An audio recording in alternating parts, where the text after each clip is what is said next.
السلام علیکم ورحمۃ اللہ وبرکاتہ۔ تمام احباب یقیناً خیر و عافیت سے ہوں گے۔ میں ہوں آپ کا ہوسٹ شمس الرحمن اور آپ دیکھ رہے ہیں ہمارا یوٹیوب چینل۔ اس یوٹیوب چینل کی وساطت سے ہم آپ کو بتاتے ہیں قرآن پاک کے آیات بینات سے روحانی علاج۔ ناظرین، امید کرتے ہیں کہ آپ ہنسی خوشی زندگی گزار رہے ہوں گے اور ہماری یہی دعا رہی ہے کہ آپ ہنسی خوشی زندگی گزارتے رہیں۔ جیسا کہ آپ سب ہی جانتے ہیں کہ زندگی پھولوں کی سیج نہیں ہے، تو اسی لیے زندگی میں کبھی ایسا موڑ آئے جب آپ بہت غمگین ہوں، پریشان ہوں یا کوئی صدمہ کی وجہ سے آپ ڈپریشن کا شکار ہوں۔ جی آج ہمارا موضوع اور جو وظیفہ ہے وہ ڈپریشن کے حوالے سے ہے، چونکہ یہ ایک ہر دوسرے بندے کا مسئلہ بنا ہوا ہے۔ قرآن پاک کی آیات بینات سے انشاءاللہ عز و جل آج جو وظیفہ ہے ڈپریشن کا مریض خود کرے تو بہت بہتر ہے۔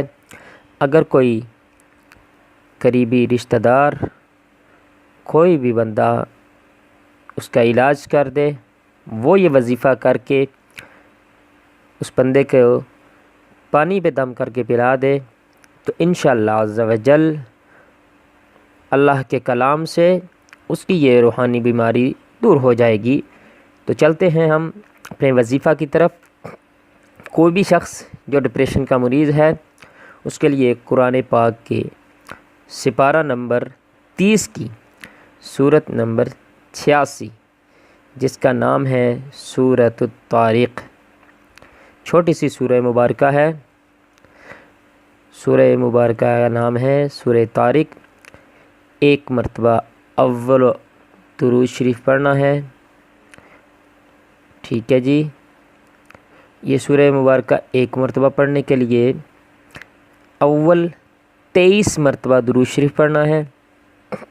جو بھی درود شریف آپ کو آتا ہو آپ بآسانی پڑھ سکتے ہیں۔ 23 مرتبہ درود پاک، نماز والا ہو تو بہت اچھا ہے۔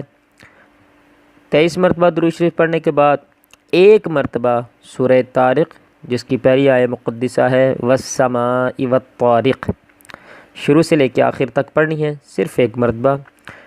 پھر اس کے بعد 23 مرتبہ 23 ٹائمز 23 مرتبہ پھر درود شریف پڑھنا ہے اور پڑھ کر پانی پہ دم کر کے ڈپریشن کے شکار بندے کو پلا دینا ہے، یا جس نے یہ عمل خود کیا، ڈپریشن کا مریض خود کرے تو اس نے پی لینا ہے۔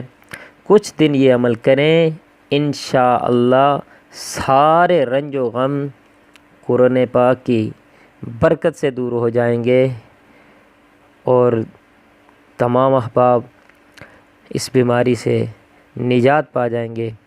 اور ہمارے لیے بھی دعا کرنی ہے اور نماز کی پابندی کریں۔ اللہ آپ سب کا حامی و ناصر، اللہ ہم سب کی بیماریاں اپنی پاک کتاب کی توسط سے شفا میں بدلے۔ والسلام۔